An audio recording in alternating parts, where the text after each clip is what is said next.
Le 22 avril 1933 paraissait dans le toujours excellent Je suis partout la critique de François Vineuil du film Le signe de la croix, texte intégral.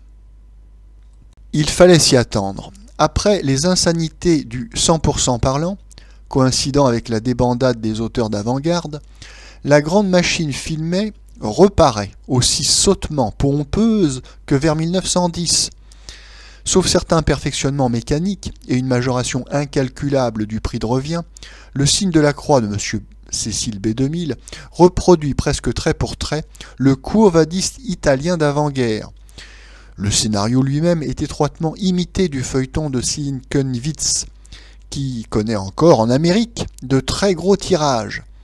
Néron, Popée, l'incendie de Rome, l'orgie, les persécutions, le préfet amouraché d'une belle chrétienne, converti par ses regards, et le suivant au supplice.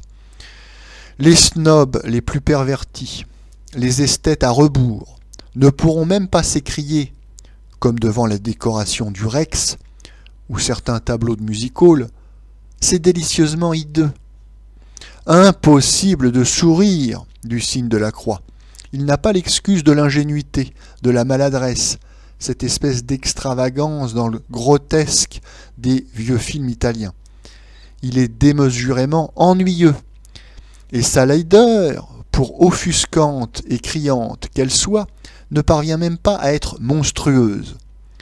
Certes, l'on connaissait les capacités dans le genre de Cécile B2000, auteur de tartines pseudo-bibliques, telles que Le Roi des Rois, les 10 Commandements. Mais il vient vraiment de se dépasser avec le signe de la croix, auprès de quoi le final d'Aïda et la plus grossière revue de Casino deviennent des chefs-d'œuvre de mise en scène dignes de Reinhardt ou des maîtres russes. C'est la collection de tous les chromos, de tous les poncifs égypto-romains que peintures et sculptures les plus académiques ont expulsés depuis 50 ans, mais fièrement habillés ici à l'américaine. L'important est de ne pas effaroucher ni dépayser le spectateur. Centurions, prétoriens, affranchis, esclaves, courtisans et courtisanes sortent de chez le même fournisseur que le faux mexicain, le matelot, l'aviateur et la basking girl dans quelque attraction cossue de Broadway ou le carnaval de la Nouvelle-Orléans. Avec cette orientation, cette sérénité dans le ridicule, qui n'appartiennent qu'à Hollywood, on nous étale une histoire ancienne, drapée, ou plutôt ensevelie, sous un métrage astronomique de soie lamée, de brocart, de satin en tout genre, de peluche, de velours, de plumes. Il n'y a pas 1 centimètre de pellicule que l'on ait laissé sans ornementation. Pas le moindre est cette composition, mais un déballage de toutes les contrefaçons, de tous les styles, y compris le moyenâgeux, le Louis XIII, le Napoléon III et surtout l'américain. En effet, malgré la profusion des jarres, lampes à huile, trépieds, torchères, pambières et cuirasses en carton argenté, l'on ne quitte pas un seul instant la Californie.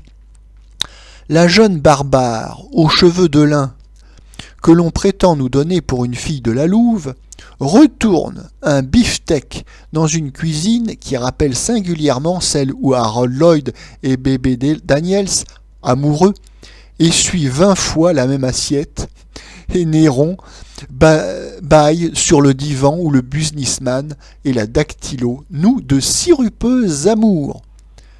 Ces anachronismes, d'ailleurs, ne sont même pas savoureux, et dénoncent simplement une désespérante pauvreté d'invention. Dans son Panorama du cinéma, M. Charansol écrit que « le ridicule des films italiens à grande mise en scène apparaît aux yeux des moins avertis. » C'est hélas une anticipation bien aventurée.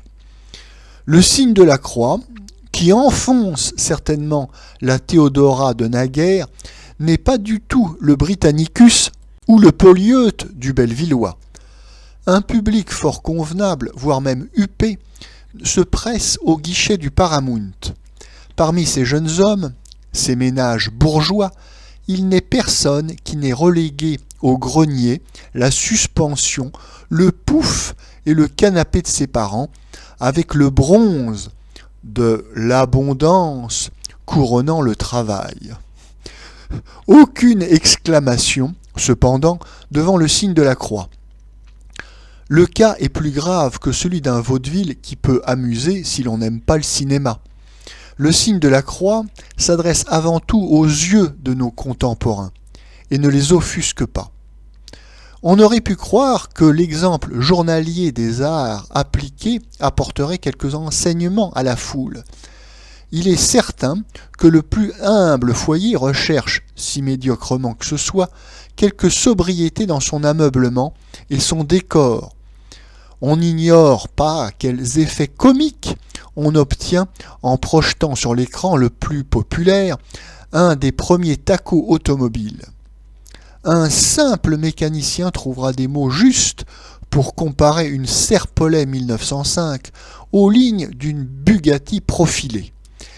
Mais il ne lui viendra jamais à la pensée, pas plus qu'à 300 millions d'humains, que ces réflexions soient d'ordre esthétique. Le signe de la croix correspond toujours, pour la majorité du public, à une notion indéracinable du beau. Comment ne serait-ce pas de l'art, avec d'aussi grands sentiments, et l'Antiquité d'autant plus imposante qu'elle a été refaite au goût des plus piètres imaginations. Ne dites pas que le public manque de points de comparaison. Il se refuse à les voir ou les estime fastidieux. Le seul film historique sobrement stylisé, La Jeanne d'Arc de Dreyer, n'a même pas eu un succès de cénacle durable. Et allez donc examiner ce que l'on vend rue de Rivoli, dans les magasins d'art à 100 mètres du Louvre, et pour les visiteurs du musée. Voilà pourquoi l'Amérique, pays des architectures les plus audacieuses, nous envoie le signe de la croix, et qu'il n'y a aucune raison pour qu'il n'en soit pas ainsi dans 20 ans, dans 50, dans 100 ans. On reconnaîtra que Cécile B2000 sait en imposer vigoureusement à une armée de figurants. Dans le tableau du cirque, la brutalité américaine nous restitue sans difficulté le sadisme impérial. L'on devine même chez les auteurs un obscur regret de n'avoir pu répandre du vrai sang sur l'arène, étriper franchement quelques nègres et faire broyer réellement par les lions et les crocodiles la chair pâle des girls liées aux poteaux de torture sous des guirlandes de fleurs. On ne niera pas que quelques images à cet instant soient saisissantes, mais comme ce clou est long à venir. Le film ne participe même pas au mouvement qui sauvait une partie de Ben-Hur, autre mascarade. Pas l'ombre d'un intérêt technique. Les interminables dialogues remplacent sans aucun avantage la pluie de sous-titres des Quo Vadis et Kabira de naguère. L'interprétation empoulée, grimaçante, minaudière vaut naturellement l'ensemble, sauf peut-être Charlottone dans Néron, gros inverti flasque, vautré et gourmand. Personnage d'ailleurs fantaisiste, ne conservant rien du cabotin féroce et malgré tout césarien de la légende et de l'histoire. Et, comme de juste, la version du signe de la croix projetée par le Paramount est doublée en français, avec l'esprit de finesse, qui est une des spécialités bien connues de la fastueuse maison.